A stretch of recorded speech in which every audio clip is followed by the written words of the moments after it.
Hello friends, welcomes to math movie.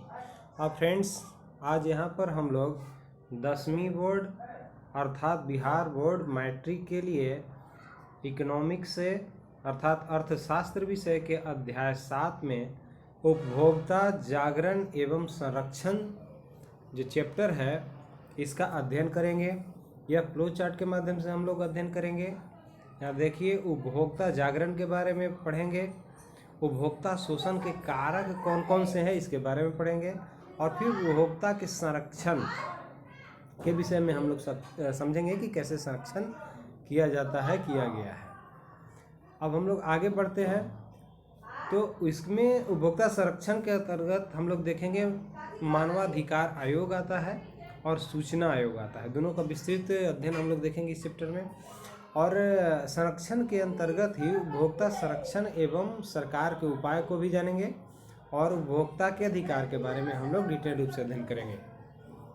Friends, अगर आप इस चैनल पर पहली बार विजिट कर रहे हो तो जो बिहार बोर्ड मैट्रिक का लगभग सभी विषयों से वीडियो डाले जा चुके हैं और कुछ जो बाकी है वह भी वीडियो डाले जा रहे हैं। तो आप इस चैप्टर या आप इस वीडियो से जुड़ करके, आप इस चैनल से जुड़ करके आप मैट्रिक में अच्छे से अच्छे मार्क्स प्राप्त कर सकते हैं। या फिर कोई नई सूचना रोजगार के संबंधित आती है तो आपको ये सूचना जल्दी उपलब्ध करा दी जाती है, तो इससे आपको फायदा होगा।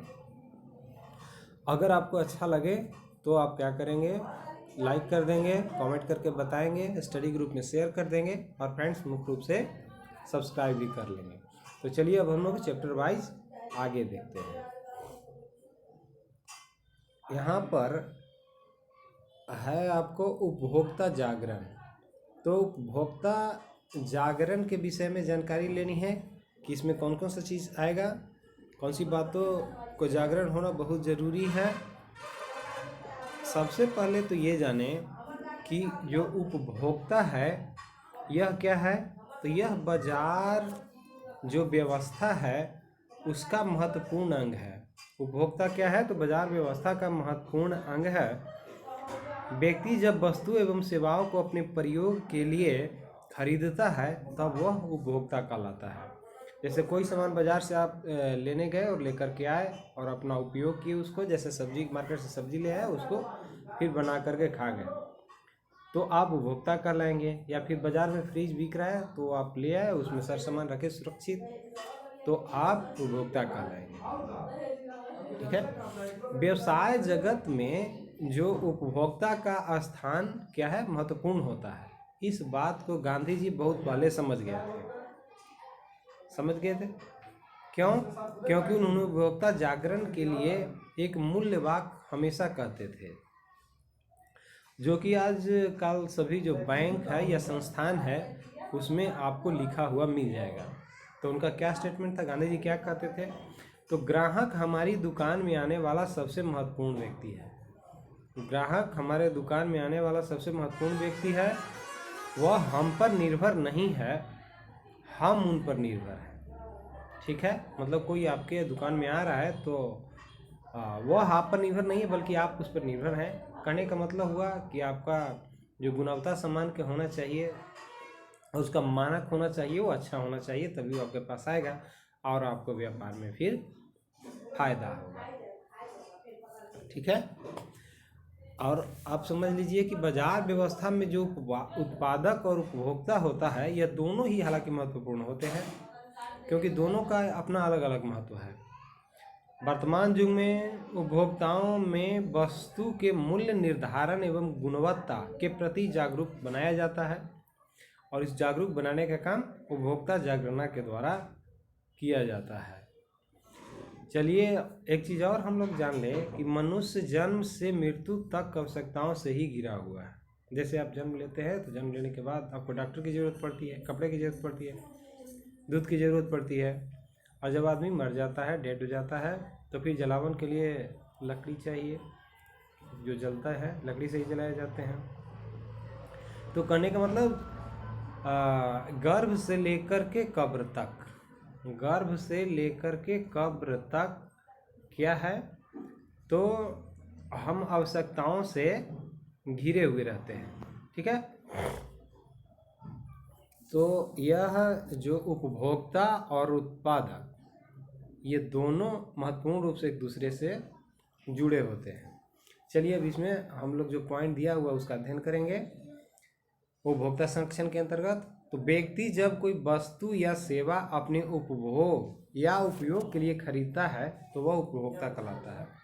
आप बाज़ार से जा कर के कोई सामान ले रहे हैं, जैसे कूलर हो गए, बिजली के सामान, पंखे हो गए, कॉफ़ी हो गए, या फिर खाने पीने का चीज़, कुछ भी चीज़ लेते हैं तो आप क्या लाते हैं?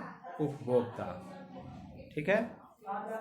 अब दूसरा उत्पादक या विक्रेता, यह कौन है? जब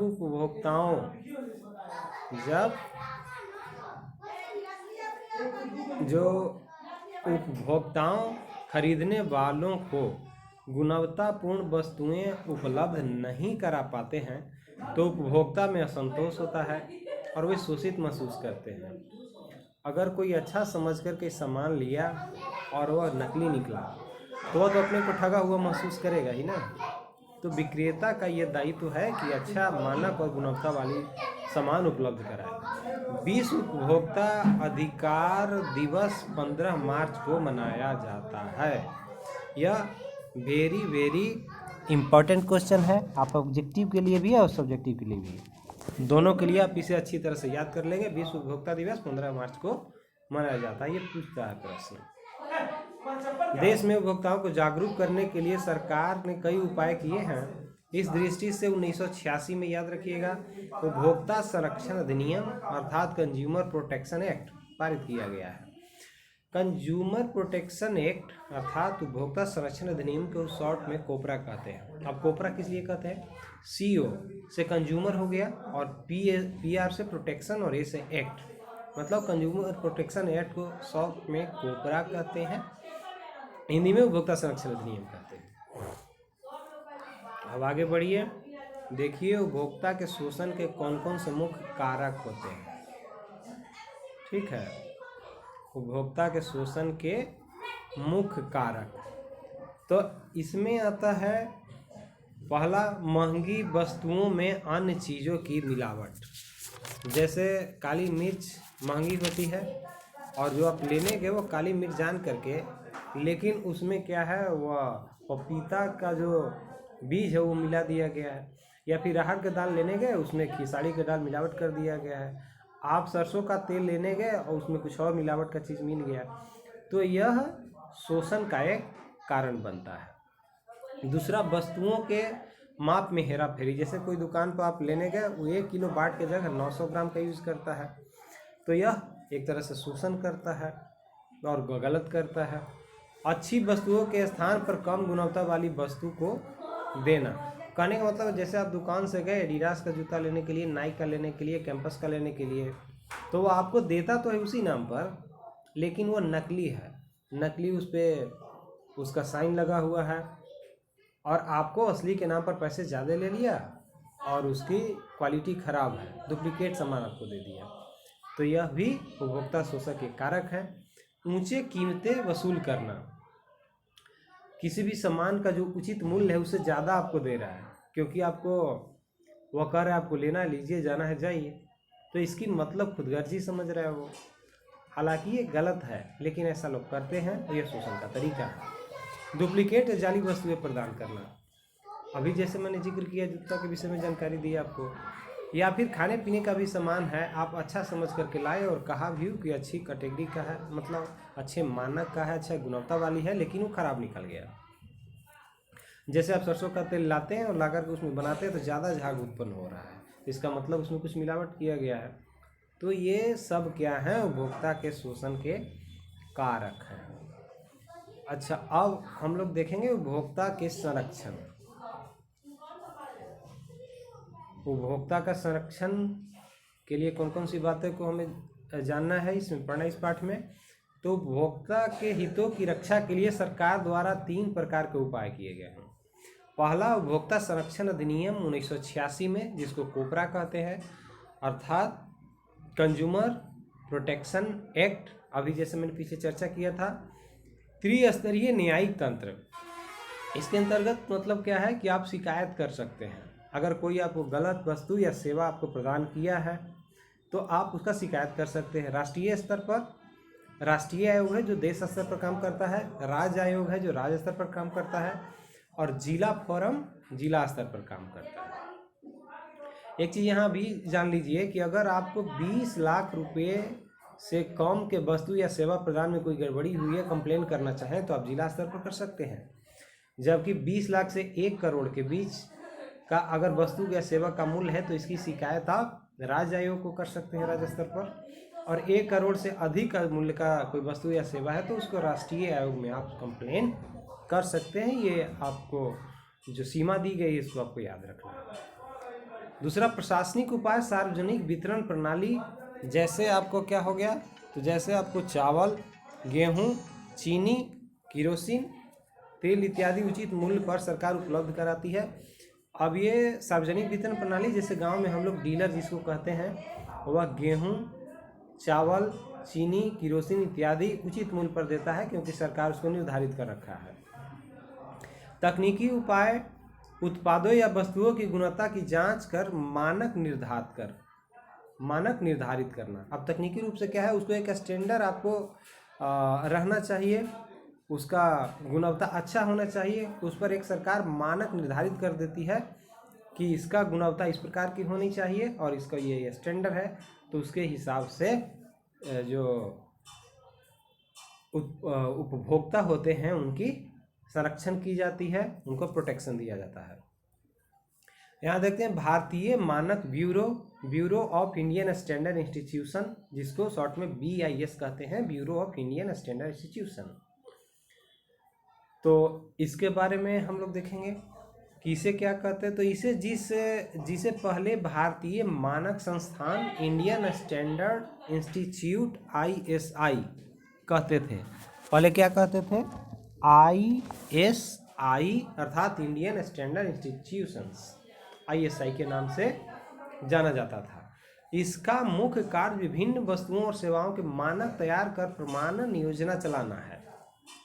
कोई भी वस्तु का जो स्टैंडर्ड कैसा होना चाहिए और उसके प्रमाण में योजना चलाने का काम भारतीय मानक ब्यूरो करता है। कहने का मतलब किसी भी चीज़ का स्टैंडर्ड मानक तय कर देता है, यहाँ इस प्रकार से अगर इस कसौटी पे ये उतर रहा है तो ये सामान सही है, सेवा सही है।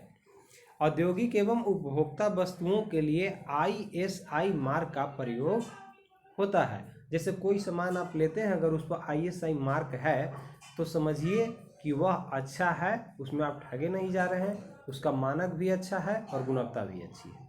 ये पहचान चिन्ह हुआ सरकार की तरफ से, मानक भारतीय मानक ब्यूरो BIS की तरफ से। कृषि उत्पादों के लिए एक मार्क का प्रयोग किया जाता है। कृषि उत्पाद से संबंधित जैसे आपको हो गया डालडा आप देखते हैं, या फिर आप सरसों का तेल, तो इसमें अगर एक मार्क लगा हुआ है, उसका निशान है, तो समझिए कि BIS की तरफ से उसके मानकों पर खरा उतरता है और वह अच्छा है। सोने के जेवरों पर हॉलमार्क से पहचाना जाता है। हॉलमार्क अगर लगा हुआ है तो समझिए कि वह BIS भारतीय मानक ब्यूरो के तरफ से प्रमाणित है और आप ले सकते हैं और आप ठगे नहीं जाएंगे, आप उसका उपभोग कर सकते हैं, बिल्कुल उसका स्टैंडर्ड अच्छा है। अब आइए उपभोक्ता संरक्षण के अधिकार कौन कौन से हैं। तो उपभोक्ता संरक्षण अधिकार की धारा 6 के अंतर्गत उपभोक्ता को कुछ अधिकार दिए गए हैं। उपभोक्ता को क्या है, कुछ अधिकार दिए गए हैं धारा 6 के अंतर्गत। वो कौन कौन से हैं जान लीजिए। तो यहाँ पर आपको नंबर 1 दिख रहा होगा, इसमें क्या है, तो इसके अंतर्गत आपको आता है सुरक्षा का अधिकार। वस्तुओं या सेवाओं से शरीर या संपत्ति को हानि पहुंचाने के लिए यह अधिकार दिया गया है। जैसे अपने बाजार से गैस लाया और ब्लास्ट कर गया, जैसे आपने बाजार से आप फ्रिज लाए, वो काम नहीं कर रहा है, बीच में ही खराब हो गया, तो ऐसी जो बात है उसके लिए आप क्या कर सकते हैं, उपभोक्ता फोरम में कंप्लेन कर सकते हैं, शिकायत कर सकते हैं। जैसे आप जिस कोई शिक्षण संस्थान में पढ़ रहे हैं, स्कूल कॉलेज में या कोई टेक्निकल संस्थान है, वह उसका जो मान्यता होना चाहिए सरकार की तरफ से नहीं है, तो इस सब के बारे में सुरक्षा का अधिकार देता है हमें। ठीक है, सूचना पाने का अधिकार है। वस्तुओं या सेवाओं को खरीदते समय उससे संबंधित जानकारी जैसे मूल्य का, इस्तेमाल करने की अवधि का, गुणवत्ता का, अवयवों की सूची की जानकारी आप पा सकते हैं, मांग सकते हैं। जैसे उसका मूल्य सही क्या है, उसको एक्सपायरी डेट क्या है, उसका गुणवत्ता स्टैंडर्ड कैसा है, अच्छा है नहीं है, और जो सामान बना हुआ उसमें किन किन तत्वों के संयोग से बना है, ये सारी जानकारी आप सूचना के अधिकार से प्राप्त कर सकते हैं और उसके आधार पर पसंद नापसंद के हिसाब से आप सामान ले सकते हैं। चुनाव या पसंद करने का अधिकार, वस्तुओं के ब्रांड, किस गुण, रंग इत्यादि को पसंद करने का आपको अधिकार है। कोई ज़बरदस्ती नहीं है, आपको लगता है कि इस ब्रांड में हमें लेना चाहिए तो उसका आप गुण देख लीजिए, उसकी जानकारी ले सकते हैं, ब्रांड का, रंग का, तो ये अधिकार उपभोक्ता को है। क्षतिपूर्ति का अधिकार, खरीदी गई वस्तु ठीक ढंग से नहीं होने पर उपभोक्ता को मुआवजे या क्षतिपूर्ति का अधिकार है। आप क्लेम कर सकते हैं, उसको या तो रिटर्न करना पड़ेगा या उसके बदले आपको पैसा देगा। ये आपका अधिकार है, उपभोक्ता का अधिकार है, ये जानना जरूरी है। अब है उपभोक्ता के शिक्षा का अधिकार। धोखाधड़ी से बचने के लिए एक सजग उपभोक्ता बनने के लिए शिक्षा का अधिकार है, क्योंकि आपको जानकारी नहीं रहेगा तो आप कैसे जानकारी प्राप्त करेंगे किसी चीज़ के बारे में, और नहीं रहेगा तो आप ठगे जाएंगे। इसलिए उपभोक्ता शिक्षा का अधिकार आपको सरकार प्रदान करती है। अच्छा, अब आप यहाँ पर चीज़ हमको देखेंगे, शिकायत हमें कहाँ करनी चाहिए। मालूम ही नहीं रहा, शिक्षित है, जानकारी है, आप पढ़े लिखे हैं, लेकिन आपको मालूम नहीं शिकायत कहाँ करें। तो एक जिला फॉर्म शिकायत करने के लिए होता है, दूसरा राज्य आयोग होता है और तीसरा राष्ट्रीय आयोग होता है। ध्यान रखिए कि कहेगा कि शिकायत करने के लिए जिला फॉर्म की जो लिमिट है वह क्या है। तो जिला फोरम में यदि क्षतिपूर्ति की राशि आपको 20 लाख रुपए तक है वस्तु या सेवा का, तो आप जिला फोरम में शिकायत कर सकते हैं। मतलब 20 लाख रुपए के आपके साथ धोखाधड़ी हुई है, 20 लाख रुपए से के आसपास का सामान आपको कोई गलत दे दिया है वस्तु, तो उसका शिकायत कहाँ करेंगे, जिला फोरम में। और राज्य आयोग में क्षतिपूर्ति के लिए 20 लाख से अधिक और 1 करोड़ तक शिकायत कर सकते हैं। आप कोई वस्तु या सेवा लिए जिसका मूल्य 20 लाख से 1 करोड़ रुपये तक के बीच का है, तो इसकी शिकायत राज्य आयोग में करेंगे। जबकि राष्ट्रीय आयोग में क्षतिपूर्ति की राशि 1 करोड़ से अधिक, 1 करोड़ से अधिक आपके साथ ठगी हुई है सेवा के लिए या कोई वस्तु के लिए, तो इसकी शिकायत आप राष्ट्रीय आयोग में करेंगे। ये प्रश्न पूछता है, ध्यान से आप इसको VVI मान करके याद कर लीजिएगा। जिला फॉरम में कितने तक शिकायत कर सकते हैं, राज्य फॉरम में कितने तक शिकायत कर सकते हैं, और राष्ट्रीय आयोग में कितना शिकायत कर सकते हैं, ये आपको ध्यान रहना चाहिए। चलिए अब हम देखते हैं मानवाधिकार आयोग। ठीक है, यहाँ पर अब हम लोग देखेंगे मानवाधिकार आयोग के बारे में, और उसके बाद हम लोग देखेंगे सूचना आयोग के बारे में। तो मानवाधिकार आयोग समझ लीजिए पहले। मानवाधिकार आयोग क्या है, यह राष्ट्रीय स्तर पर उच्चतम संस्था है, और दूसरा यह मानवीय अधिकारों की रक्षा एवं उनके सुरक्षा के हितों के लिए प्रदान करती है। मानवीय अधिकारों से रक्षा एवं उनके हितों की सुरक्षा के लिए प्रदान करती है। अच्छा, मानवाधिकार आयोग के बारे में जानिए कि हमारे देश में राष्ट्रीय स्तर पर एक उच्चतम संस्था है और मानवीय अधिकारों की रक्षा और उसके अधिकार से संबंधित के लिए काम करता है। इस संस्था को राष्ट्रीय मानवाधिकार आयोग भी कहते हैं। क्या कहते हैं, राष्ट्रीय मानवाधिकार आयोग भी कहते हैं। अच्छा, इसकी जो बात है, महत्व इसलिए भी बढ़ जाता है कि मानवाधिकार जो आयोग है, ठीक है, राष्ट्रीय मानवाधिकार आयोग, इसके जो अध्यक्ष होंगे वह भारत के उच्चतम न्यायालय मतलब सुप्रीम कोर्ट के क्या होंगे, तो अवकाश प्राप्त मतलब रिटायर्ड जो प्रधान न्यायाधीश मतलब चीफ जस्टिस जो होंगे वही इसके अध्यक्ष बन सकते हैं। तो प्रश्न पूछता है कि मानवाधिकार आयोग के अध्यक्ष कौन होते हैं, तो जवाब होगा आपका कि उच्चतम न्यायालय के अवकाश प्राप्त मुख्य न्यायाधीश मानवाधिकार आयोग के अध्यक्ष होते हैं। तो आपको याद रखना है, परीक्षा पूछता है। अच्छा, अब आइए इसके आधार पर और भी आप समझिए कि जैसे महिलाओं के साथ जो अत्याचार होता है, शोषण होता है, इसको अधिकार करने के लिए राष्ट्रीय स्तर पर राष्ट्रीय महिला आयोग है और राज्य स्तर पर राज्य महिला आयोग का गठन किया गया है। सूचना आयोग को हम लोग देख लेते हैं। तो इसमें हमने क्या बताया गया है, सूचना आयोग के बारे में जान लें।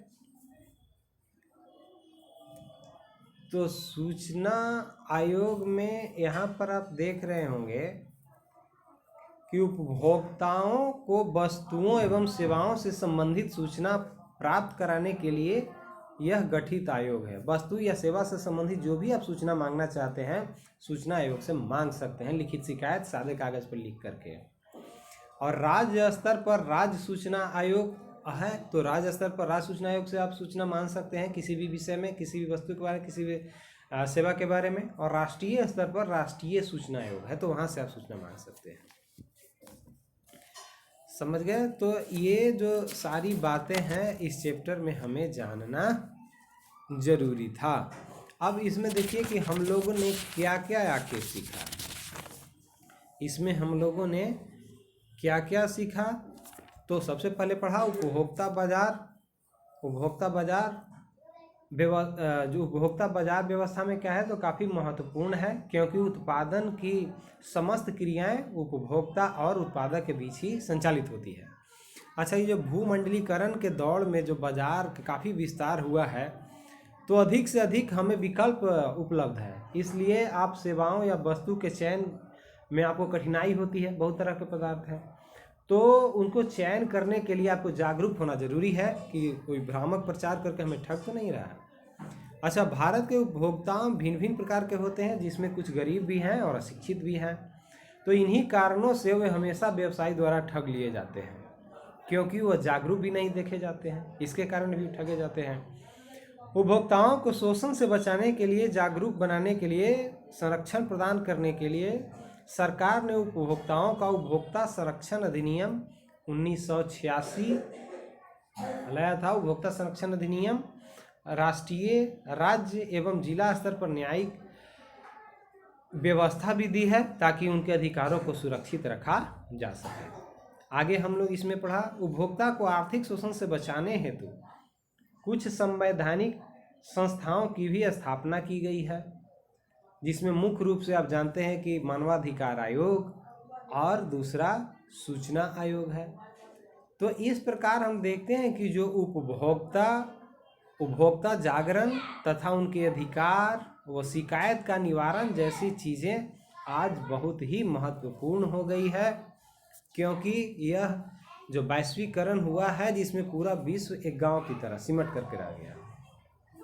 तो आज की वीडियो में हम लोग इतना ही रोकेंगे। अगर फ्रेंड्स अच्छा लगा होगा तो आप लाइक कर देंगे, कमेंट करके बताएंगे, स्टडी ग्रुप्स में शेयर कर देंगे और मुख्य रूप से सब्सक्राइब कर लेंगे, जिससे सबसे पहले आपके पास नोटिफिकेशन प्राप्त हो जाए। Thank you for watching this video. बहुत बहुत धन्यवाद। Thank you very much.